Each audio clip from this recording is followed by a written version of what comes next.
बिस्मिल्लाहिर्रहमानिर्रहीम। Dear students, welcome to Excellence Online Education. Biology की class में खुशामदीद।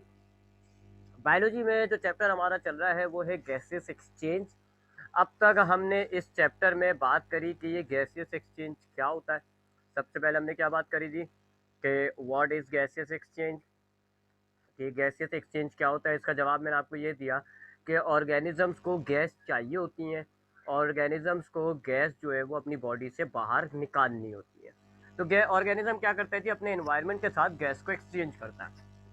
ऑर्गेनिज्म अपने एनवायरनमेंट में गैस रिलीज कर देता है और जो गैस चाहिए होती है उसको वो ले लेता है। इसको आप कहते हो गैसियस एक्सचेंज। एनवायरनमेंट में जो चीज़ मौजूद होती है, जिसके अंदर ऑक्सीजन मौजूद होती है, ऑर्गेनिज्म को चाहिए होती है, उसको हम रिस्पायरेटरी मीडिया कहते हैं। दो रिस्पायरेटरी मीडिया हैं, एयर और वाटर, दोनों में क्या फ़र्क है मैंने आपको बताया था। फिर हमने देखा कि यूनिसेलुलर ऑर्गेनिजम्स जो हैं, जैसे कि एमीबा वगैरह, बैक्टीरिया वगैरह, ये गैसेस एक्सचेंज कैसे करते हैं। तो इसका जवाब मैंने आपको ये दिया कि ये सिंपल डिवीजन के ज़रिए गैस एक्सचेंज करते हैं। इनका एरिया बड़ा होता है, वॉल्यूम छोटा होता है और ईजिली ये गैसेस एक्सचेंज कर लेते हैं। फिर हमने लास्ट क्लास यानी कल की क्लास में हमने प्लांट के अंदर गैसेस एक्सचेंज देखा कि प्लांट गैस एक्सचेंज कैसे करते हैं। तो इसका जवाब मैंने आपको दिया कि प्लांट जो है लीफ अपने तौर पे गैस एक्सचेंज करता है, स्टेम अपने तौर पे, रूट अपने तौर पे। लीफ के अंदर जो है, लीफ के ऊपरी सरफेस पर यानी एपिथर्मस के ऊपर एक लेयर होती है, ट्रांसपेरेंट लेयर, जिसको हम कहते हैं क्यूटिकल। क्यूटिकल की वजह से तमाम सेल्स जो हैं वो वाटर को डिस्चार्ज नहीं करते। ये फ़ायदा होता है। लेकिन क्यूटिकल का नुकसान ये होता है कि फिर तमाम सेल्स अपने जो एयर होती है उससे गैस एक्सचेंज नहीं कर सकते। तो फिर प्लांट के पास क्या होता है जी, प्लांट के लीफ में छोटे छोटे से सुराग होते हैं जिनको हम कहते हैं स्टोमेटा। इन स्टोमेटा में गार्ड सेल्स लगे हुए होते हैं। गार्ड सेल्स एक दूसरे से जुड़ जाएंगे तो स्टोमेटा क्लोज हो जाता है। गार्ड सेल्स एक दूसरे से दूर हो जाएंगे तो स्टोमेटा खुल जाता है। जैसे स्टोमेटा खुलता है तो प्लांट अपने एयर स्पेसिस में मौजूद जो कार्बन डाइऑक्साइड होती है उसको रिलीज कर देता है, जो ऑक्सीजन होती है वो ले आता है। और फिर ये ऑक्सीजन एयर स्पेसिस से सेल्स के अंदर डिफ्यूजन के जरिए चली जाती है। स्टेम कैसे गैस एक्सचेंज करता है। स्टेम के अंदर एक छोटे छोटे से सुराग होते हैं जिनको हम कहते हैं लेंटिकल्स। ये सुराग स्टोमेटा की तरह खुल बंद नहीं हो सकते, ये परमानेंटली खुले हुए होते हैं। इनमें कोई गार्ड सेल्स नहीं होते। असल में ये एपिडर्मस फटी हुई होती है। एपिडर्मस कई जगहों से रप्चर हो जाती है, उन सुरागों को हम कह रहे होते हैं लेंटिकल्स। यहाँ जो सेल्स होते हैं वो हवा से डायरेक्टली एक्सपोज हुए हुए होते हैं, लिहाजा ये अपनी एयर से गैस एक्सचेंज कर लेते हैं। जबकि रूट जो है वो ज़मीन में मौजूद होती है। रूट के ऊपर कोई क्यूटिकल नहीं होती, लिहाजा रूट के जितने भी सरफेस के सेल्स होते हैं वो अपने बाहर जो पानी मौजूद होता है उससे गैस एक्सचेंज कर लेते हैं। अब प्लांट की रिस्पायरेशन के बाद हमारे पास एक और टॉपिक आता है। अभी हमने एनिमल के अंदर देखना है कि गैसेस एक्सचेंज कैसे होती है, लेकिन एनिमल के गैस एक्सचेंज से भी पहले हमारे पास एक टॉपिक है जी, फोटो रिस्पायरेशन। फोटो रिस्पायरेशन क्या होता है। प्लांट के अंदर होता है जी, ये एक प्रोसेस है। तो ज़रा ये देख लेते हैं ये क्या होता है। ये इसमें आपको फोटोसिंथेसिस वाला फोटो भी नज़र आ रहा है, ये देखें फोटो, और रिस्पायरेशन भी नज़र आ रहा है। अच्छा जी, ये क्या होता है। अच्छा, हमने फोटोसिंथेसिस पढ़ा है जी बायो एनर्जेटिक्स वाले चैप्टर में। अभी आपने उसका टेस्ट भी दिया था और आपने देखा था टेस्ट के अंदर, आपने याद भी किया कि फोटोसिंथेसिस के अंदर दो स्टेजेस होती हैं। पहली स्टेज कहलाती है लाइट रिएक्शन और दूसरी स्टेज कहलाती है डार्क रिएक्शन। डार्क रिएक्शन के अंदर हमारे पास सबसे पहला, डार्क रिएक्शन में जो सबसे पहला रिएक्शन होता है वो क्या होता है जी, राइबोलोस बायफॉस्फेट इंजाइम का एक रिएक्शन होता है। आपको याद होगा, अगर आपने याद किया अभी तो, बल्कि टेस्ट ही तो कराया था ना आपका। आपके पास जो डार्क रिएक्शन जिसको हम कैल्विन बेंसन साइकिल भी कहते हैं या उसको हम C3 साइकिल भी कहते हैं, उस डार्क रिएक्शन के अंदर जो सबसे पहला रिएक्शन होता है डार्क रिएक्शन के अंदर, वो क्या होता है जी, हमारे पास ये स्ट्रोमा में होता है। यानी कि जो क्लोरोप्लास्ट होता है उसका जो स्ट्रोमा होता है उसमें ये रिएक्शन हो रहा होता है। और स्ट्रोमा के अंदर एक कंपाउंड होता है जिसको हम कहते हैं राइबोलोस बायफॉस्फेट। राइबोलोस बायफॉस्फेट, ये कंपाउंड मौजूद होता है हमारे कह लें आप इस ये क्लोरोप्लास्ट के जो स्ट्रोमा होते हैं इसके अंदर मौजूद। इस कंपाउंड में 5 कार्बन होते हैं, ये 5 कार्बन कंपाउंड होता है। ठीक है जी। रिएक्शन क्या होता है जी, सबसे पहला कि कार्बन डाइऑक्साइड के जो मॉलिक्यूल्स होते हैं, यानी कार्बन डाइऑक्साइड की जो गैस होती है जो कि इसी रिएक्शन में सबसे पहले इस्तेमाल होती है। कार्बन डाइऑक्साइड के मॉलिक्यूल्स जो हैं वो इस राइबोलोज बायफॉस्फेट के साथ मिल जाते हैं और हमारे पास जो कंपाउंड तैयार होता है वो होता है 3-फॉस्फोग्लिसरेट। 3-फॉस्फोग्लिसरेट, ठीक है जी, याद होगा आपको। ये सबसे पहला रिएक्शन होता है। उसके बाद पूरी एक सीरीज होती है, काफी सारे रिएक्शन होते हैं, लेकिन हमने सिर्फ पहले रिएक्शन को फोकस करना है। तो रिस्पायरेशन का जो सेकंड स्टेज होता है जिसको हम कहते हैं डार्क रिएक्शन, क्लोरोप्लास्ट में एक होते हैं थैलेक्वाइड्स और एक होता है स्ट्रोमा। तो स्ट्रोमा में होता है ये डार्क रिएक्शन। स्ट्रोमा के अंदर ये डार्क रिएक्शन स्टार्ट कैसे होता है? स्ट्रोमा में एक कंपाउंड मौजूद होता है, 5 कार्बन वाला कंपाउंड होता है जिसको हम कहते हैं राइबोलोज बायफॉस्फेट। इस 5 कार्बन वाले कंपाउंड के साथ कार्बन डाइऑक्साइड का मॉलिक्यूल जुड़ जाता है और हमारे पास 6 मॉलिक्यूल्स बनते हैं। ये जो मॉलिक्यूल्स बन रहे हैं ना 3-फॉस्फोग्लिसरेट, इसके 6 मॉलिक्यूल्स बनते हैं। मैं लिख देता हूँ, 6 मॉलिक्यूल्स बनते हैं, ठीक है जी। ये 5 है जी, और इसके कार्बन डाइऑक्साइड के भी हमारे पास समझ लें 3 मॉलिक्यूल्स आते हैं, 3 मॉलिक्यूल्स इसके होते हैं। अब मॉलिक्यूल्स के चक्कर में मैं नहीं पढ़ना चाह रहा, चले छोड़े। 3 इसके होते हैं, 3 इसके होते हैं, तो टोटल कार्बन आप काउंट कर लें, एक ही होते हैं। यहाँ 3 कार्बन हो गए, यहाँ 5 कार्बन है, 3 ये, तो 5 3 15 16 17 18, और ये भी 6 3 18। ठीक है, वापस आता हूँ मैं, पता नहीं कहाँ निकल गया था। तो डार्क रिएक्शन का जो सबसे पहला रिएक्शन होता है वो क्या होता है? राइबोलोज बायफॉस्फेट नाम का एक कंपाउंड होता है, ये कार्बन डाइऑक्साइड के साथ कंबाइन होकर हमें जो पहला प्रोडक्ट देता है वो होता है 3 कार्बन वाला एक फॉस्फोग्लिसरेट।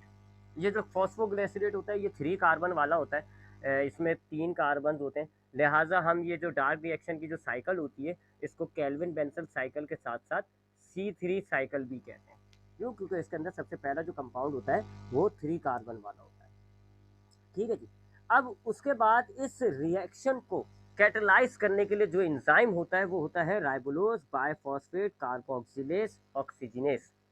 वो काफ़ी बड़ा नाम है, मैं उसको शॉर्ट फॉर्म में लिख देता हूँ RUBP, ठीक है। ये है क्या? राइबोलोज बायफॉस्फेट कार्बोक्सिलेज ऑक्सीजनेस, ठीक है। अब ये जो एंजाइम होता है ये हमारे स्टोमा में मौजूद होता है प्लांट के, और ये एंजाइम इस रिएक्शन को कैटेलाइज करता है।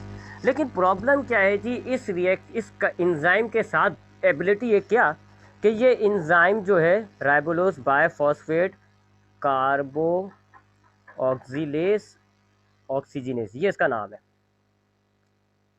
इस एंजाइम की एक एबिलिटी होती है कि ये इस कंपाउंड को चाहे तो कार्बन डाइऑक्साइड के साथ मिला देता है, चाहे तो ऑक्सीजन के साथ मिला देता है। जिसकी भी कंसंट्रेशन ज़्यादा होगी ये उसके साथ मिला देता है। मिसाल के तौर पे फोटोसिंथेसिस के दौरान कार्बन डाइऑक्साइड की हाई कंसंट्रेशन होती है, तो देख लें इस राइबोलोज बायफॉस्फेट ने इस एंजाइम ने इस कंपाउंड को कार्बन डाइऑक्साइड के साथ कंबाइन कर दिया, ठीक है। तो हमारे पास ये जो एंजाइम है ना राइबोलोज बायफॉस्फेट कार्बोक्सिलेट ऑक्सीजनेस, ये क्या करता है? राइबोलोज बायफॉस्फेट को कार्बन डाइऑक्साइड के साथ कंबाइन करता है, 3-फॉस्फोग्लिसरेट मिलता है। बट इस एंजाइम की एक एबिलिटी है कि ये कार्बन डाइऑक्साइड प्लस ऑक्सीजन दोनों में से जिसको चाहे इस कंपाउंड के साथ मिलाकर एक नया मटेरियल शुरू कर देता है। फोटोसिंथेसिस के अंदर इस एंजाइम ने इसको मिलाना होता है। लेकिन अगर हमारे पास कुछ ऐसे पौधे होते हैं जो गर्मियों में इलाकों में होते हैं, गर्म इलाकों में, ठीक है जी, पौधे यानी कि हॉट एनवायरनमेंट में पाए जा रहे होते हैं, हॉट एनवायरनमेंट के अंदर पाए जा रहे होते हैं। अब हॉट एनवायरनमेंट के अंदर प्रॉब्लम क्या होती है, हमने ये C4 साइकिल में पढ़ा भी है। हॉट एनवायरनमेंट के अंदर मामला क्या होता है जी, टेम्परेचर बहुत ज़्यादा होता है, टेम्परेचर बहुत हाई होता है, इंक्रीज होता है, हाई होता है टेम्परेचर, गर्म इलाकों में टेम्परेचर हाई होता है। और जब पौधों के लिए टेम्परेचर हाई होता है ना, तो पौधा क्या करता है? ट्रांसपायरेशन इंक्रीज कर देता है, ट्रांसपायरेशन को इंक्रीज कर देता है। क्यों? क्योंकि ट्रांसपायरेशन की वजह से पौधे को कूलिंग इफेक्ट मिलता है। पौधों के जो लीफ हैं, अगर पानी उसमें से निकलना शुरू होगा तो पौधा ठंडा हो जाता है। जैसे हमारे साथ होता है ना, हमें जब गर्मी लगती है तो हमारी बॉडी क्या करती है? पसीना डिस्चार्ज करती है, स्वेटिंग होती है, हमें पसीना आता है, उससे क्या होता है? हमारी बॉडी को ठंडक महसूस होती है। यही मामला पौधों के साथ भी होता है।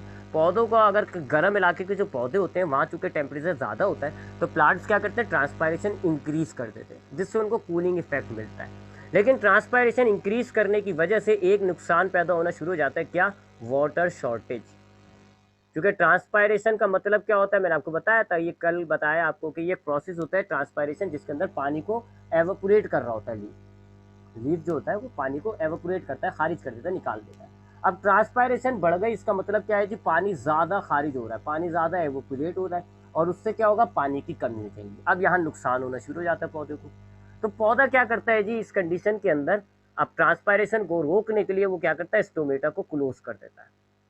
स्टोमेटा जो है वो दिन भर समझ लें आप क्लोज रहते हैं, बंद रहते हैं, क्योंकि स्टोमेटा ही के जरिए पानी डिस्चार्ज होता है। स्टोमेटा बंद हो गए तो पानी डिस्चार्ज होना बंद हो जाएगा, ट्रांसपायरेशन रुक जाता है।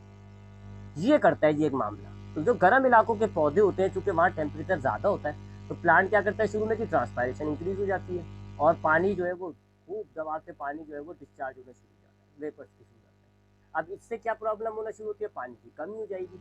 अब ट्रांसपायरेशन को रोकने के लिए प्लांट क्या करता है जी, स्टोमेटा को क्लोज करता है। अब स्टोमेटा को क्लोज करने से क्या हो, अब सपोज करें जी ये हमारे एपिडर्मस की लेयर है, ठीक है, ये एपिडर्मस की लेयर है और ये आ गया हमारे पास स्टोमेटा, ठीक है जी, ये स्टोमेटा आ गए, ये एपिडर्मस की बाकी लेयर हो गई। अच्छा, ये वाले जो सेल्स हैं जो नीचे मैं ब्लैक से बना रहा हूँ, ये फोटोसिंथेसिस वाले सेल हैं। ये फोटोसिंथेसिस करते हैं, यानी कि लाइट रिएक्शन, डार्क रिएक्शन ये करते हैं जी, ठीक है। ऐसे बहुत सारे सेल्स होते हैं, मीजोफिल सेल्स कहते हैं, ये करते हैं। और स्टोमेटा और मीजोफिल सेल्स के दरमियान जो स्पेस होती है ना, ये सारी जो आपको स्पेस नज़र आ रही है, ये सारी ये एयर स्पेस कहलाती है। अब जब नॉर्मली स्टोमेटा खुले हुए होते हैं तो क्या होता है जी, कार्बन डाइऑक्साइड जो है वो अंदर आ जाती है और इन एयर स्पेसिस में कार्बन डाइऑक्साइड बहुत ज़्यादा हो जाती है। कार्बन डाइऑक्साइड ज़्यादा हो जाती है, मैंने आपको क्या कहा, राइबोलोस बायफॉस्फेट कार्बोक्सिलेट वाला जो ये इंजाइम है, ये जिसकी भी कंसंट्रेशन ज़्यादा होती है उसको इसके साथ कंबाइन करता है। अब चूंकि स्टोमेटा खुले हुए होते हैं, कार्बन डाइऑक्साइड ज़्यादा जमा हो जाती है एयर स्पेसिस में, तो कार्बन डाइऑक्साइड ज़्यादा होती है, तो राइबोलोस क्या करेगा, कार्बन डाइऑक्साइड को जोड़ देता है और आपको ये C4 ये डार्क रिएक्शन का ये वाला रिएक्शन मिलना शुरू हो जाता है। डार्क रिएक्शन स्टार्ट, नॉर्मल चल रहा होता है फोटोसिंथेसिस, ठीक है। तो नॉर्मल जो हमारे घरों में जो आम हमारे नॉर्मल इलाकों में पौधे होते हैं उनका स्टोमेटा खुला हुआ होता है, तो कार्बन डाइऑक्साइड एयर स्पेसिस में जमा हो जाती है। इन लीफ में एयर स्पेसिस में कार्बन डाइऑक्साइड की कंसंट्रेशन ज़्यादा होती है, यानी कार्बन डाइऑक्साइड बहुत ज़्यादा होती है। अब जब कार्बन डाइऑक्साइड ज़्यादा होगी तो राइबोलोस बायफॉस्फेट कार्बोक्सिलेट्स ऑक्सीजनेस क्या करेगा, इस राइबोलोस बायफॉस्फेट के साथ कार्बन डाइऑक्साइड को कंबाइन करेगा और आपको डार्क रिएक्शन का ये पहला रिएक्शन मिल जाता है, ठीक है जी। उसके बाद फिर डार्क रिएक्शन कंटिन्यू होता है, फोटोसिंथेसिस चलता रहता है, अल्लाह अल्लाह खैर चलता। लेकिन ये जो ये वाले पौधे हैं हॉट एनवायरनमेंट वाले, इन्होंने अपने स्टोमेटा को क्लोज कर दिया। क्यों, इन्हें ट्रांसपायरेशन रोकनी थी, इन्होंने ट्रांसपायरेशन रोकने के लिए स्टोमेटा बंद कर दिया। अब क्या हुआ जी, इनके स्टोमेटा हो गए यहाँ से क्लोज, ये स्टोमेटा देखें जी क्लोज हो गए। दिन भर इनके चूंकि गर्मी दिन भर ज़्यादा होती है, टेम्परेचर हाई होता है, तो ट्रांसपायरेशन रोकने के लिए ये दिन भर क्या करते हैं, अपने स्टोमेटा को क्लोज रखे हुए होते हैं। अब जब क्लोज करे हुए होते हैं तो अब अंदर कार्बन डाइऑक्साइड तो नहीं जमा हो रही, लेकिन फोटोसिंथेसिस हुए जा रहा है, हुए जा रहा है, और आपको पता है फोटोसिंथेसिस के आखिर में ऑक्सीजन गैस निकलती है। अब ये जितने भी सेल्स हैं फोटोसिंथेसिस वाले, इन्होंने फोटोसिंथेसिस किया, ऑक्सीजन डिस्चार्ज करी, और स्टोमेटा खुला हुआ होता तो ऑक्सीजन बाहर निकल जाती, लेकिन स्टोमेटा तो बंद है। तो क्या होगा जी, एयर स्पेसिस में ऑक्सीजन जमा होना शुरू हो जाती है, यहाँ ऑक्सीजन जमा होना शुरू हो गई, ठीक। तो स्टोमेटा खुले हुए होते हैं तो ये ऑक्सीजन बाहर निकल जाती है, कार्बन डाइऑक्साइड अंदर आ जाती है, ठीक है, और अंदर कार्बन डाइऑक्साइड की कंसंट्रेशन ज़्यादा होती है। लेकिन अब इस कंडीशन में हॉट एनवायरनमेंट में स्टोमेटा क्लोज है, कार्बन डाइऑक्साइड तो आ नहीं रही, बल्कि फोटोसिंथेसिस के नतीजे में जो ऑक्सीजन गैस जमा हुई है वो अब आपके पास एयर स्पेसिस में जमा हो गई। अब ऑक्सीजन की कंसंट्रेशन हाई हो गई। मैंने आपको क्या कहा कि ये जो एंजाइम होता है RUBP, ये जिसकी भी कंसंट्रेशन ज़्यादा होगी उसको कंबाइन करना शुरू कर देता है। अब जब ऑक्सीजन की हाई कंसंट्रेशन होगी तो अब ये एंजाइम राइबोलोस बायफॉस्फेट के साथ कार्बन डाइऑक्साइड को कंबाइन नहीं करेगा, यानी फोटोसिंथेसिस रुक जाएगा, क्योंकि अगर कार्बन डाइऑक्साइड कंबाइन नहीं होगी, कुछ और रिएक्शन होगा तो वो तो कहीं और निकल जाएगी गाड़ी, फोटोसिंथेसिस बंद हो जाता है। और अब कौन सा रिएक्शन होता है, अब ये होता है कि अब आपके पास ये जो राइबोलोस, अब मैं शॉर्ट फॉर्म लिखता हूँ, राइबोलोस बायफॉस्फेट जो कंपाउंड था, अब ये क्या होगा जी, ऑक्सीजन के साइड कंबाइन करेगा। कौन करेगा, वही enzyme R U B P carboxylase और ऑक्सीनेज, ये वाला कंबाइन करेगा ऑक्सीजन के साथ। अब इसको वो ऑक्सीजन के साथ कंबाइन करके कौन से मटेरियल बनाएगा, एक तो बनाएगा जी ये phospho glyceric acid, phospho glyceric acid, और एक बनाता है जी ये फॉस्फो ग्लिसरेट, फॉस्फो ग्लिसरेट, ये दो कंपाउंड बना देता है। ये दो कंपाउंड बनाता है जी, एक फॉस्फोग्लिसरेट और एक ग्लिसरेट लिखते हैं, ग्लिसोलेट है, ग्लिसोलेट्स, और एक फॉस्फोग्लिसरिक एसिड।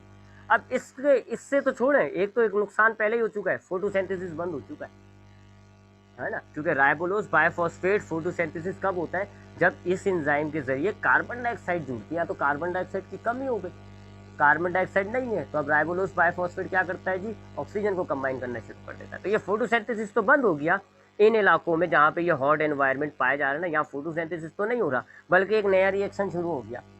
अब क्या हो रहा है जी, वो इंजाइम राइबोलोज बायफॉस्फेट को ऑक्सीजन के साथ कंबाइन करता है और फॉस्फोग्लिसरिक एसिड बनाता है, उसके अलावा फॉस्फोग्लाइकोलेट बनाता है। अब ये क्या फिर क्या होता है जी, दूसरे रिएक्शन के ये जो फॉस्फोग्लाइकोलेट होता है,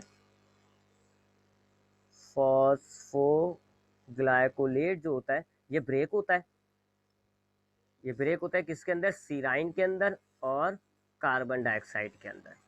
ठीक है जी, ये इस तरह ब्रेक हो जाता है ताकि थोड़ी सी कार्बन डाइऑक्साइड जनरेट होना शुरू हो जाए। तब ये जो ऑक्सीजन होती है ना, राइबोलोज इसको खत्म करके इसकी जगह कार्बन डाइऑक्साइड बनाना शुरू कर देता है, थोड़ा बहुत बनाना शुरू कर देता है। ठीक है, यहाँ थोड़ी सी कार्बन डाइऑक्साइड की कंसंट्रेशन आ जाती है, अगर ज़्यादा कंसंट्रेशन हो जाएगी तो फिर आपका ये फोटोसिंथेसिस दोबारा शुरू हो जाएगा। लेकिन ये जो रिएक्शन हुए ना, ये रिएक्शन, इनको हम कह रहे होते हैं फोटो रिस्पायरेशन।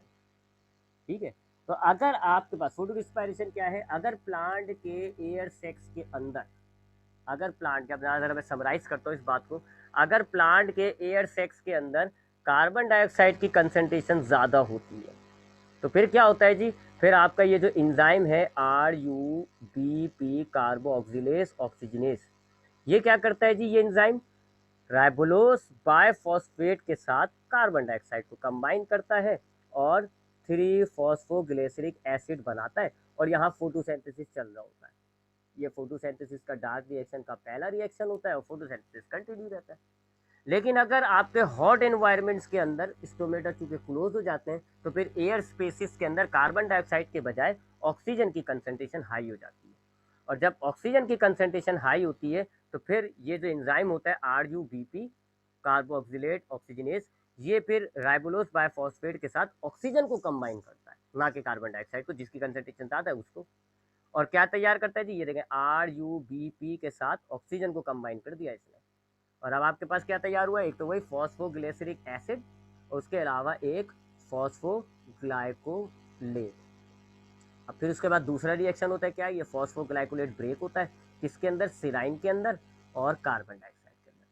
तो ये तो आपका फोटोसिंथेसिस का डार्क रिएक्शन का पहला रिएक्शन था, और ये जो रिएक्शन हुए हैं that are called photorespiration, इसको हम कह रहे होते हैं फोटो रिस्पायरेशन, फोटो रिस्पायरेशन। इसको हम रिस्पायरेशन क्यों कह रहे हैं, इसमें आप देख रहे हो वर्ड आ रहा है रिस्पायरेशन, इसको हम रिस्पायरेशन क्यों कह रहे हैं, क्योंकि रिस्पायरेशन के प्रोसेस को अगर आप जहन में लाओ वापस, तो रिस्पायरेशन में ऑक्सीजन जो है वो यूटिलाइज होती है और कार्बन डाइऑक्साइड बनती है, कार्बन डाइऑक्साइड जो है वो फॉर्म होती है, याद होगा आपको, ग्लूकोज जो होता है वो ऑक्सीजन की मदद से ब्रेक होता है, याद है, एरोबिक और एनारोबिक रिस्पायरेशन। तो ग्लूकोज जो है वो ऑक्सीजन की मदद से ब्रेक होता है और आपको एनर्जी के साथ साथ कार्बन डाइऑक्साइड वाटर भी मिलता है। तो रिस्पायरेशन में क्या हो रहा होता है, रिस्पायरेशन में ऑक्सीजन यूटिलाइज होती है, इस्तेमाल होती है, और कार्बन डाइऑक्साइड बनती है, और अब आप इस रिएक्शन में देखें, ऑक्सीजन जो है वो यूटिलाइज हो रही है और कार्बन डाइऑक्साइड बन रही है ना, रिस्पायरेशन वाला मामला हो रहा है ना, कि ऑक्सीजन इस्तेमाल हो रही है, कार्बन डाइऑक्साइड बन रही है, इसलिए हम इसको रिस्पायरेशन का वर्ड डाल रहे हैं इसमें, फोटो रिस्पायरेशन का। ये एक बेकार प्रोसेस माना जाता है, इसको हम कहते हैं वेस्टफुल, वेस्टफुल रिएक्शन या वेस्टफुल प्रोसेस। क्यों, क्योंकि ये रिस्पायरेशन की तरह ऑक्सीजन को यूटिलाइज कर रहा है, कार्बन डाइऑक्साइड को बना रहा है, लेकिन रिस्पायरेशन में जब ऑक्सीजन यूटिलाइज होती है, कार्बन डाइऑक्साइड बनती है, तो साथ साथ एनर्जी भी बनती है, यहाँ कोई एनर्जी नहीं बन रही, तो हो गया ना बेकार प्रोसेस, क्योंकि एनर्जी भी नहीं बना रहा। तो किस काम का है ये रिएक्शन, सिर्फ कार्बन डाइऑक्साइड की थोड़ी सी कंसंट्रेशन तो बढ़ा रहा है बस, वो तो वैसे भी बन सकती है अगर स्टोमेटा खुल जाए, और प्लांट अडॉप्ट करता है ना अपने, आपको याद होगा C4 साइकिल जो आपको पढ़ाई की है बायो एनर्जेटिक्स में। तो ये वेस्टफुल प्रोडक्ट होता है, प्लांट के लिए बेकार होता है, प्लांट इस प्रोसेस के जरिए ऑक्सीजन को यूटिलाइज करके कार्बन डाइऑक्साइड बनाता है, कोई एनर्जी नहीं मिलती, इससे अच्छा तो रिस्पायरेशन है। रिस्पायरेशन के अंदर भी प्लांट क्या करेगा, ऑक्सीजन को इस्तेमाल करेगा, कार्बन डाइऑक्साइड बनाएगा, लेकिन साथ साथ उसको एनर्जी मिलती है। तो इस बेकार प्रोसेस के बजाय प्लांट रिस्पायरेशन ना कर ले, क्योंकि रिस्पायरेशन करेगा यही होगा काम, ऑक्सीजन यूटिलाइज होगी, कार्बन डाइऑक्साइड बनेगी, लेकिन साथ साथ प्लांट को फ्री में एनर्जी मिलेगी। तो प्लांट रिस्पायरेशन को तरजीह देना शुरू कर देगा, इसको बर्बाद करेगा। इसी वजह से प्लांट अपने आप को अडॉप्ट करते हैं। ये जो प्लांट होते हैं ना, ये जो हॉट एनवायरनमेंट में पाए गए ये वाले प्लांट, ये फिर अपने आप को अडॉप्ट करते हैं ताकि फोटो रिस्पायरेशन ना हो, क्योंकि बेकार प्रोसेस है फोटो रिस्पायरेशन। तो ये होता है फोटो रिस्पायरेशन। थोड़ा सा रिपीट करें इसको, हम फिर आगे बढ़ते हैं। फोटो रिस्पायरेशन क्या है जी, कि प्लांट जो हमारे पास नॉर्मली क्या होता है जी, स्टोमेटा खुले हुए होते हैं, कार्बन डाइऑक्साइड एयर स्पेसिस में जमा हो जाती है, कार्बन डाइऑक्साइड की कंसंट्रेशन ज़्यादा हो जाती है, जिसकी वजह से आपका डार्क रिएक्शन का ये वाला रिएक्शन होता है। राइबोलोज बायफॉस्फेट एंजाइम की वजह से कार्बन डाइऑक्साइड से कंबाइन हो जाता है, डार्क रिएक्शन स्टार्ट हो जाता है। लेकिन जो आपके हॉट इलाकों वाले प्लांट्स होते हैं, उनके अंदर स्टोमेटा ट्रांसपायरेशन रोकने के लिए बंद रहते हैं। अब ट्रांसपायरेशन रोकने के लिए स्टोमेटा बंद है, तो उससे क्या होता है, ऑक्सीजन जमा होना शुरू हो जाती है एयर स्पेसिस में, और अब ऑक्सीजन की कंसंट्रेशन ज़्यादा हो जाती है। और जब ऑक्सीजन की कंसंट्रेशन ज़्यादा हो जाती है, तो फिर हमारे पास कुछ डिफरेंट रिएक्शन शुरू हो जाते हैं। राइबोलोज बायफॉस्फेट कार्बोक्सिलेज ऑक्सीजनेज नाम का ये जो इतना बड़ा नाम का एंजाइम है, ये एक दूसरा रिएक्शन शुरू कर देता है। ये क्या करता है, राइबोलोज बायफॉस्फेट को ऑक्सीजन के साथ कंबाइन करके फॉस्फोग्लिसरिक एसिड और फॉस्फोग्लाइकोलेट बनाता है। फिर इस फॉस्फोग्लाइकोलेट को ब्रेक करके सिराइन और कार्बन डाइऑक्साइड बनाता है। इस रिएक्शन से क्या होता है जी, ऑक्सीजन को यूटिलाइज करके कार्बन डाइऑक्साइड बनाई जा रही होती है। ये प्रोसेस शुरू कर दिया जाता है। इस प्रोसेस को आप कह रहे हो तो फोटो रिस्पायरेशन। ये रिस्पायरेशन की तरह का हो गया, क्यों? क्योंकि इसके अंदर ऑक्सीजन यूटिलाइज हो रही है, कार्बन डाइऑक्साइड बन रही है, लेकिन प्लांट इसको वेस्टफुल प्रोसेस मानता है, प्लांट इसको बेकार प्रोसेस मानता है। वजह मैं आपको बता चुका हूँ, क्योंकि इसमें कोई एनर्जी प्रोड्यूस नहीं होगी। इससे करोड़ों दर्जे अच्छा रेस्पायरेशन प्रोसेस है, जिसमें यही काम होगा। ये जो ज़्यादा ऑक्सीजन जमा हो गई है, ये यूटिलाइज हो जाएगी, और जो कम हो गई कार्बन डाइऑक्साइड, वो बन जाएगी। तो प्लांट इससे अच्छा रिस्पायरेशन कर लेगा, क्योंकि उसमें एनर्जी भी मिलना शुरू हो जाती है। इसमें तो कोई एनर्जी नहीं मिल रही, बेकार प्रोसेस है। तो प्लांट जब देखता है ना, प्लांट हॉट एनवायरनमेंट वाले जो प्लांट होते हैं, वो देखते हैं कि इनकी बॉडी के अंदर फोटो रिस्पायरेशन हो रहा होता है, तो भी इसको कोशिश करते हैं रोके। अब रोकने के लिए वो दो अडॉप्टेशन करते हैं। याद होगा आपको, तो C4 plant C4 cycle adopt कर लेते हैं, या फिर वो कैम साइकिल अडॉप्ट कर लेते हैं। दो अडॉप्टेशन करते हैं। दोनों अडॉप्टेशन की वजह से ये जो वेस्टफुल प्रोसेस है रिस्पायरेशन, फोटो रिस्पायरेशन, ये खत्म हो जाता है। ठीक है। और फोटोसिंथेसिस अपना वही, उनकी जो फोटोसिंथेसिस की रेट होता है, वो इनका वैसे बिल्कुल नॉर्मल इंक्रीज हो जाता है, बढ़ाना शुरू हो जाता है, नॉर्मल हो जाता है अपना। तो ये था फोटो रिस्पायरेशन। आई होप समझ में आ गया होगा। अब हम आगे बढ़ते हैं जी। अब हमें फोटो रिस्पायरेशन पढ़ने के बाद हमने जो है ये भी देख लिया कि प्लांट में गैस एक्सचेंज कैसे होती है। अब हम बात करेंगे एनिमल्स के अंदर। यूनिसेलुलर ऑर्गेनिजम्स हो गए, प्लांट हो गए। अब हम बात करेंगे गैसियस एक्सचेंज इन एनिमल्स। एनिमल्स के बारे में अब गैसियस एक्सचेंज देखते हैं कि एनिमल्स के अंदर गैसियस एक्सचेंज कैसे होता है। ठीक है जी, चले आते जी एनिमल्स की तरफ। हम देखते हैं हमारे सिलेबस में, हमारी बुक में जो हमें ऑर्गेनिजम्स जिनके अंदर की हमें गैसेस एक्सचेंज देखना है कौन कौन है। एक तो हमें हाइड्रा का देखना है कि हाइड्रा कैसे गैस एक्सचेंज करता है। उसके अलावा हमें अर्थवॉर्म का देखना है कि अर्थवॉर्म जो है वो गैस एक्सचेंज कैसे करता है। उसके अलावा हमें तीसरे नंबर पे देखना है कॉकरोच को, कि हमारे ये जो लाल बेग होते हैं कॉकरोचेस, ये कैसे गैसेस को अपने एनवायरनमेंट से एक्सचेंज करते हैं। उसके अलावा हमें फिशेस का देखना है, फ्रॉग का देखना है। फिशेस का देखना होगा कि हम फिशेस किस तरह गैस एक्सचेंज करती हैं। फ्रॉग का देखेंगे कि फ्रॉग गैसेस एक्सचेंज करने के लिए क्या क्या मामलात करते हैं, क्या क्या चीज़ उसके पास मौजूद है। उसके बाद हमें बर्ड्स का देखना है। ठीक ठाक है जी। और फिर आखिर में ह्यूमंस का देखना है। इन एनिमल्स का हम देखेंगे गैस एक्सचेंज कैसे होता है। ठीक है जी। तो काफ़ी हैं जी, ज़्यादा है। हाइड्रा, अर्थवॉर्म, कॉकरोचेस, फिशेस, ये बहुत ज़्यादा सिंपल होता है, थोड़ा सा मॉडिफाइड, थोड़ा सा वेल डेवलप, और ज़्यादा well develop, Aahista Aahista well develop है। इनमें से जिनके नीचे मैं अंडरलाइन कर रहा हूँ, ये और ये इनवर्टिब्रेट्स होते हैं। इनमें बैकबोन नहीं होती है, वर्टिब्रल कॉलम नहीं होता। जबकि ये जो ब्लैक अंडरलाइन वाले होते हैं, फिशेस, फ्रॉग, बर्ड और ह्यूमन, ये वर्टिब्रेट्स होते हैं। ठीक है। तो 3 हमारे पास इनवर्टिब्रेट हैं और 4 हमारे पास जो है वो वर्टिब्रेट्स हैं। तब हम देखते हैं जी पहला हाइड्रा। हाइड्रा के अंदर गैस एक्सचेंज कैसे होता है। आपको याद होगा हाइड्रा हमने जो है फाइलम वाले चैप्टर में पढ़ा है कि हाइड्रा जो है हमारा फाइलम निडेरिया से ताल्लुक़ रखता है। निडेरिया, इसको हम फाइलम कॉलंट्रेटा भी कहते हैं, उस फाइलम से ये ताल्लुक़ रखता है। इसकी जो बॉडी वॉल होती है उसके अंदर 2 लेयर्स होती हैं, लिहाजा इसको हम कहते हैं कि ये डिप्लोब्लास्टिक ऑर्गेनिज्म होता है। यानी दो बॉडी लेयर्स होती हैं ऐसे कि जी ये एक पहले एक सेल की लेयर होती है, इसको हम कहते हैं एक्टोदर्म, ये एक्टोदर्म हो गई, ठीक है। इसी तरह ये एक होती है अंदर की तरफ की लेयर, ये भी एक सेलुलर लेयर होती है, इसको हम कहते हैं एंडोदर्म, ठीक है। तो ये एक्टोदर्म हो गई, ये एंडोदर्म हो गई, और बीच के अंदर इनकी नॉन सेलुलर जेली टाइप की लेयर होती है। ये नॉन सेलुलर है इसलिए हम इसको लेयर नहीं मानते, इसको हम कहते हैं मीसोग्लिया। तो ये इसकी बॉडी वॉल होती है। मैं इसकी अगर आपको डायग्राम दिखाऊं, मेरे पास डायग्राम है, ये हम ले लेते हैं जी, कॉपी कर लेते हैं इसको, यहाँ कॉपी कर लेते हैं इसको, ठीक है। ये इसके हमने डायग्राम ले ली इजी समझने के लिए, ठीक है जी। तो एक सिंपल ऑर्गेनिज्म है ये, डिप्लोप्लास्टिक का मतलब हो गया सिंपल, दो सेल की लेयर है इसके पास बॉडी के अंदर, ठीक है जी। डायग्राम में अगर हम देखें, थोड़ी सी बड़ी कर लेते हैं हम डायग्राम को, हाँ। तो ये हाइड्रा है जी, आपको पानी में मिलता है, इक्वेटिक ऑर्गेनिज्म होता है ये, इक्वेटिक होता है, पानी के अंदर पाया जाता है। अब जाहिर बात है इक्वेटिक का मतलब क्या हो गया कि इसका जो रिस्पायरेटरी मीडिया है वो वाटर हो जाता है। ये पानी से गैसेस को एक्सचेंज करेगा, अपने अंदर से जो गैस इसको डिस्चार्ज करनी होगी वो पानी को दे देता है और जो गैस इसको चाहिए होती है ऑक्सीजन गैस, वो ये पानी से लेता है।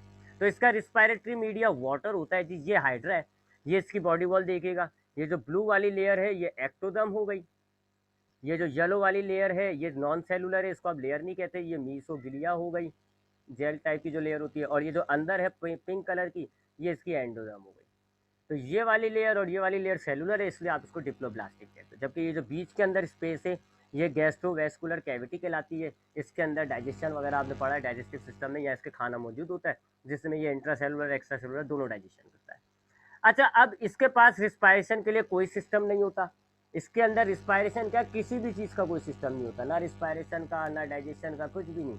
डाइजेशन भी इसके अंदर थोड़ी बहुत एक्स्ट्रा सेलुलर थी, ज़्यादातर इंट्रा सेलुलर थी। तो इसके अंदर कोई रिस्पायरेशन का सिस्टम मौजूद नहीं होता। हमने प्लांट में भी देखा, हमने यूनिसेलुलर में भी देखा कि जिसके पास रिस्पायरेटरी सिस्टम नहीं होता वो डिफ्यूजन के जरिए रिस्पायरेशन करता है। तो ये भी किसके जरिए करेगा, ये डिफ्यूजन के जरिए करेगा रिस्पायरेशन, ठीक है जी, डिफ्यूजन के जरिए करेगा। एनिमल्स के अंदर अगर डिफ्यूजन के जरिए रिस्पायरेशन करनी है, अगर एनिमल्स को डिफ्यूजन के जरिए रिस्पायरेशन करनी है तो चार कंडीशन ज़रूरी हैं। पहली कि उनकी जो लेयर हो बॉडी वॉल वो परमिएबल हो, गैसेस उसमें से आना जाना कर सकें, ठीक है ना, बिल्कुल पत्थर की तरह ना हो कि गैस अंदर आना जाना कर ही ना सके, तो फिर गैस कैसे आएगी, ठीक है। तो परमिएबल लेयर होनी चाहिए इनकी, वो बॉडी वॉल जो है वो परमिएबल हो। दूसरा गीली हो, जितनी ज़्यादा वेट होगी, जितनी ज़्यादा गीली सरफेस होगी इसकी बॉडी की, उतनी ही अच्छी तरीके से या उतना ही ज़्यादा डिफ्यूजन होगा। इसी तरह तीसरा चीज़ है जी पतली लेयर हो, जितनी पतली लेयर होगी उतनी ही आराम से जो है वो सेल्स गैस जो है वो सेल के अंदर आ जाती हैं। और अगर बहुत सारे मोटी मोटी लेयर्स हैं बॉडी वॉल की, बहुत सारी लेयर चढ़ी हुई हैं, अब देखो ना ये पतली मानी जाएगी ना, एक लेयर है बस खाली, ये एक सेल की लेयर है, ठीक है जी, ये एक्टोदर्म पतला हो गया। अगर यहाँ 100 सेल की लेयर होती जी, 1 2 3 4 5 6, बहुत सारी लेयर्स होती सेल की, 100-200 लेयर्स होती, तो फिर ये थिक हो जाता। और फिर थिक कंडीशंस के अंदर डिफ्यूजन जो है वो बहुत मुश्किल हो जाएगा। पहली जो लेयर होगी जो बिल्कुल पानी के साथ जुड़ी हुई होगी उसको गैस मिल जाएगी, लेकिन अंदर वाली जो लेयर्स होंगी उस तक गैस पहुँचने में बहुत टाइम लग जाएगा। तो थिन होनी चाहिए, अच्छा डिफ्यूजन होगा अगर थिन होगी। और चौथा वही है जी, आपको जो यूनिसेलुलर में भी बताया था कि area to volume ratio, area to volume ratio, इसमें एरिया बड़ा होना चाहिए, वॉल्यूम छोटा होना चाहिए, यानी उनका अपना एनिमल्स का अपना वजन कम हो और वो जगह ज़्यादा घेर रहे हो, ठीक है। तो एरिया टू वॉल्यूम रेशियो ज़्यादा होना चाहिए।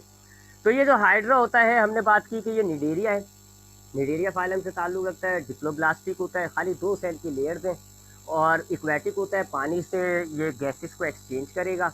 इसके पास कोई सिस्टम नहीं है, लिहाजा ये डिफ्यूजन के ज़रिए करेगा। अब डिफ्यूजन के अंदर इसकी चारों कंडीशंस होती हैं। देखिए जी, इसकी जो बॉडी वॉल होती है एक सेल की होती है, परमिएबल होती है, आराम से गैसेस डिफ्यूजन हो जाएंगी। पानी के अंदर मौजूद है तो वेट भी हो गया। और इसकी बॉडी वॉल पतली है जी, खाली इसकी आप देखो एक्टोदर्म के अंदर भी खाली एक सेल की लेयर है और एंडोदर्म के अंदर भी एक सेल की लेयर है।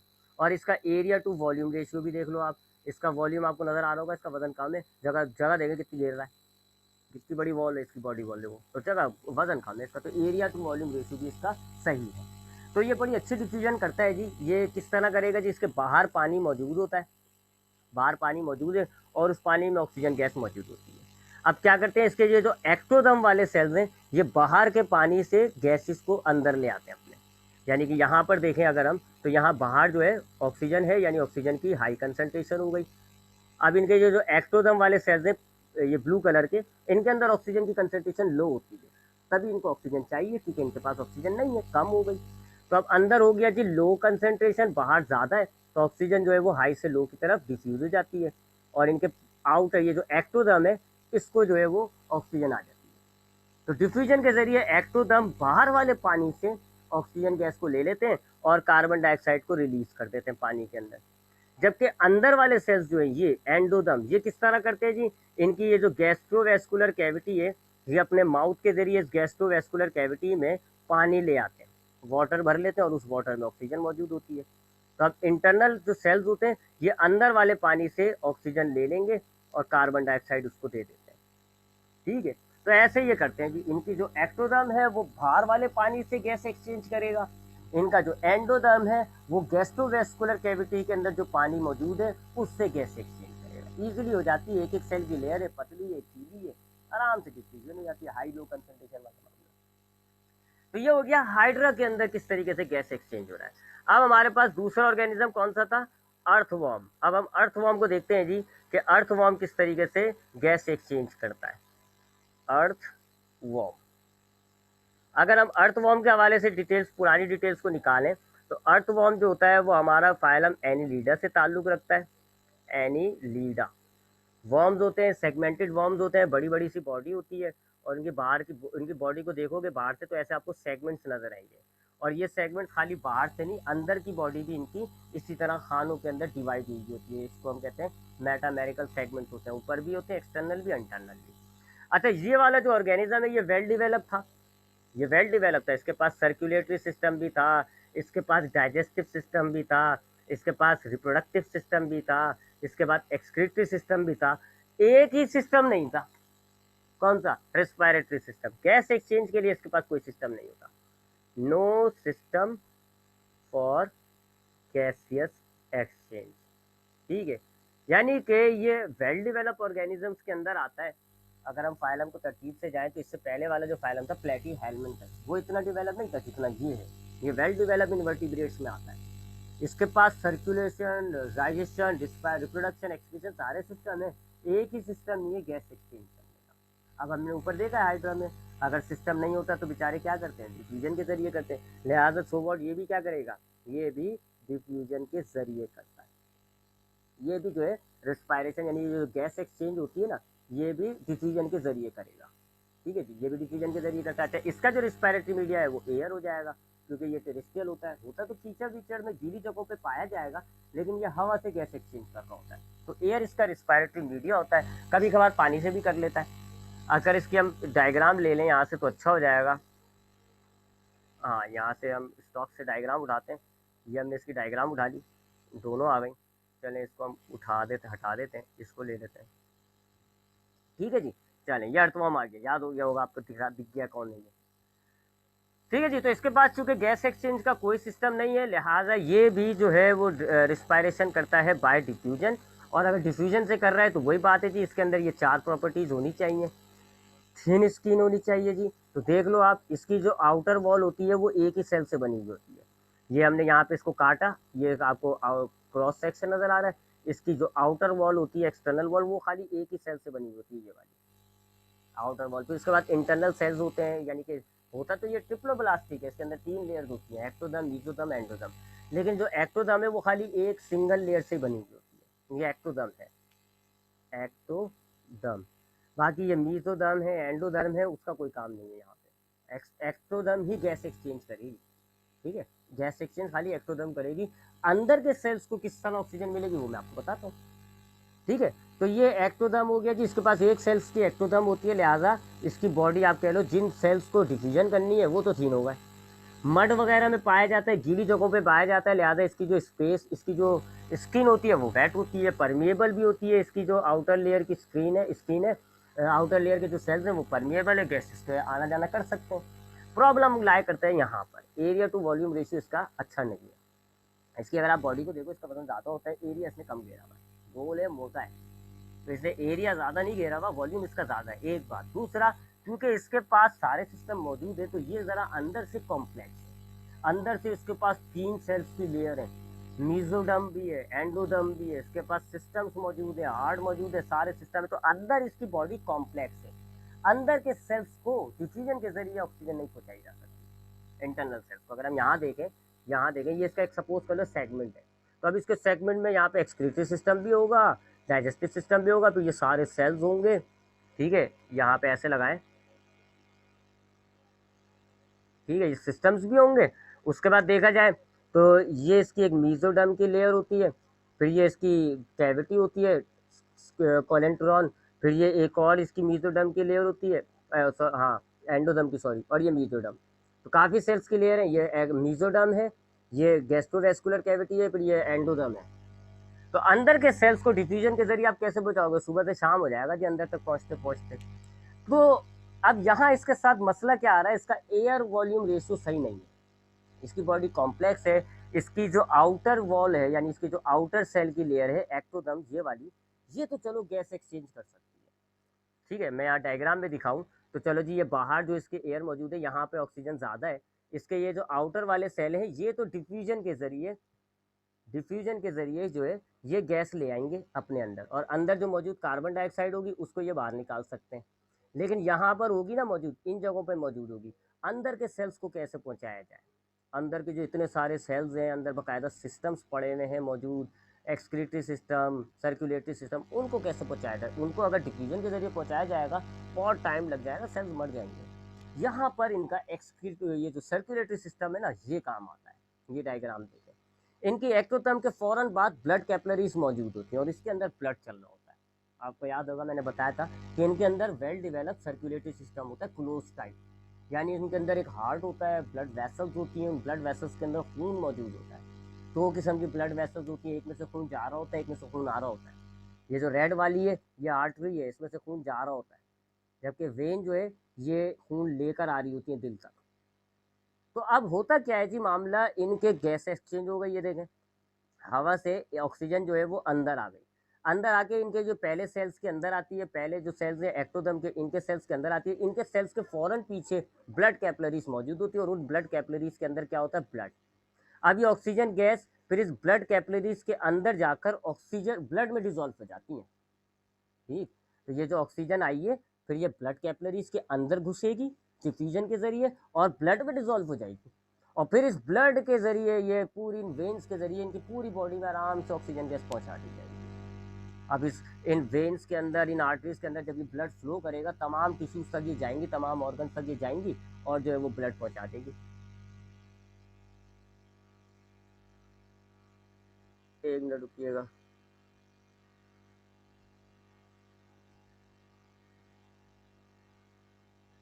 हाँ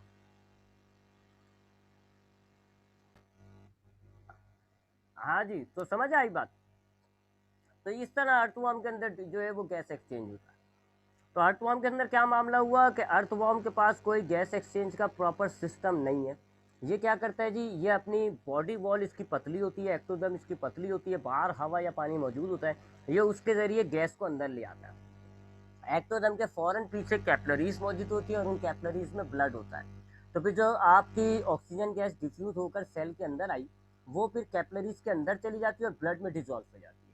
अब इन कैपिलरीज में ये ब्लड जो है वो घूम घूम के पूरी बॉडी में फैल जाता है और तमाम टिश्यूज़ को ऑक्सीजन आराम से मिल जाती है। टिश्यूज़ कार्बन डाइऑक्साइड दे देते हैं ब्लड को, फिर वही ब्लड जब स्किन के पास से गुजरता है, अब ये देखें ये स्किन के पास से जब गुजर रहा है तो इसमें से कार्बन डाइऑक्साइड डिफ्यूज हो जाती है बाहर। ठीक है, तो ये होता है अर्थवॉर्म के अंदर। आज के लिए बस हम इतना ही करेंगे जी, दो नेट थोड़ा प्रॉब्लम, हाइड्रा हो गया, अर्थवॉर्म हो गया। अब इंशाल्लाह नेक्स्ट क्लास में फिश, कॉकरोच, फ्रॉग और बर्ड चार को देख लेंगे, इन चारों को नेक्स्ट क्लास में देखेंगे, फिर ह्यूमन को सुकून से स्टडी करेंगे। कोई सवाल है तो पूछ लेगा। आज की क्लास में देखा हमने क्या देखा, सबसे पहले हमने फोटो रिस्पायरेशन देखा क्या होता है। अगर राइबोलोज बायफॉस्फेट जो इंजाइम होता है अगर कार्बन डाइऑक्साइड को राइबोलोज बायफॉस्फेट के साथ मिलाता है तो ये फोटोसिंथेसिस का पहला रिएक्शन हो जाता है, डार्क रिएक्शन का पहला स्टेप, और यहाँ फोटोसिंथेसिस कंटिन्यू होता है। लेकिन अगर ये इंजाइम राइबोलोज बायफॉस्फेट के बजाय ऑक्सीजन को मिला दे, उसके साथ कार्बन डाइऑक्साइड के बजाय ऑक्सीजन को मिला दे, अब ये फोटो रिस्पायरेशन शुरू हो जाता है। पहले फॉस्फोग्लिसरिक एसिड और फॉस्फोग्लाइकोलेट बनता है, फिर फॉस्फोग्लाइकोलेट से सिराइन और कार्बन डाइऑक्साइड बनता है। That two step process is called photorespiration. ये कब होता है? जब आपके जो स्टोमेटा है वो क्लोज हो जाते हैं, एयर स्पेसिस में कार्बन डाइऑक्साइड के बजाय ऑक्सीजन जमा हो जाती है, ऑक्सीजन की कंसंट्रेशन ज़्यादा हो जाती है, तो राइबोलोस बाइफॉस्फेट कार्बोक्सिलेट ऑक्सीजनेस जो है वो ये रिएक्शन शुरू कर देता है, फोटो रिस्पायरेशन। वेस्टफुल प्रोडक्ट है क्योंकि रिस्पायरेशन की तरह ये कार्बन डाइऑक्साइड प्रोड्यूस कर रहा है लेकिन बगैर एनर्जी के, लिहाजा ये फेसफुल प्रोडक्ट हो गया। प्लांट इस प्रोसेस को जैसे शुरू होता है तो प्लांट इस प्रोसेस को अवॉइड करता है, एडॉप्टेशन करता है ताकि ये प्रोसेस ना हो। उसके बाद हमने गैसेज एक्सचेंज के देखा जी, हाइड्रा के अंदर हाइड्रा एक निडेरियन होता है, डिप्लोब्लास्टिक होता है, ये दो ही तो लेयर है इसके अंदर, आउटर और इनर। तो इक्वेटिक होता है, पानी से ये डिफ्यूजन के जरिए जो है गैस एक्सचेंज करता है। जो बाहर वाला पानी होता है उसके वो वहाँ से जो है बाहर वाली एक्टोदर्म जो है वो गैस एक्सचेंज कर लेती है, और जो अंदर गैस्ट्रोवेस्कुलर कैविटी के अंदर पानी होता है उससे अंदर वाली जो लेयर होती है एंडोदर्म वो गैस एक्सचेंज कर लेती है। फिर हमने देखा गैस एक्सचेंज किसमें? अर्थवॉर्म में। अर्थवॉर्म एक वेल डेवलप्ड इन्वर्टिब्रेट है, इसमें सिवाय गैस एक्सचेंज के सारे सिस्टम्स मौजूद होते हैं। अब ये गैस एक्सचेंज करता है कैसे जी? डिफ्यूजन के जरिए ये अपने ऑक्सीजन जो ऑक्सीजन को हवा से अपनी सेल बॉडी के अंदर ले आता है और बॉडी के अंदर से कार्बन डाइऑक्साइड को बाहर ले आता है। अब बॉडी के अंदर आने वाली ऑक्सीजन पूरे सेल में, पूरी बॉडी में कैसे फैलती है? ब्लड कैपिलरीज के अंदर चली जाती है, ब्लड में डिसॉल्व हो जाती है और ब्लड पूरी बॉडी में उसको लेके घूमता है। टिश्यूज को प्रोवाइड कर देता है, टिश्यूज कार्बन डाइऑक्साइड ब्लड में डिसॉल्व करा देती हैं। वो ब्लड जब बॉडी वॉल के करीब आता है तो उस ब्लड में से कार्बन डाइऑक्साइड डिफ्यूज होकर पहले कैपिलरीज से सेल में आएगी, आउटर वाली सेल में, आउटर एक्टोदर्म में, और फिर एक्टोदर्म से बाहर निकल जाएगी। तो ये गैस एक्सचेंज के लिए डिफ्यूजन का सहारा लेता है, गैस एक्सचेंज डिफ्यूजन से होती है। और फिर उस गैस को फैलाता कैसे? अपनी बॉडी के अंदर गैस को डिस्ट्रीब्यूट करता है अपनी बॉडी के अंदर by its circulatory system, by blood, by circulatory system. ठीक है जी। तो ये हमने अर्थवॉर्म का देखा। इंशाल्लाह नेक्स्ट क्लास में हम कॉकरोच का देखेंगे। कॉकरोच के पास बकायदा गैस एक्सचेंज का एक सिस्टम होगा। एक दो तो ये तो दो डिफिजन से कर रहे थे ना, कॉकरोच के पास गैस एक्सचेंज के लिए, यानी इन चारों के पास अब हमारे पास जो रहेगा ना, ये कॉकरोच, फिश, फ्रॉग, बर्ड और ह्यूमन, अब इन सब में हमें एक गैस एक्सचेंज का डेवलप सिस्टम मिलेगा जो काम ही यही करेगा, गैसेस को अंदर लाना बाहर ले जाना। बस क्या फ़र्क होगा? आहिस्ता आहिस्ता वेल डेवलप होता जाएगा। तो कोई सवाल है तो आप पूछ सकते हैं।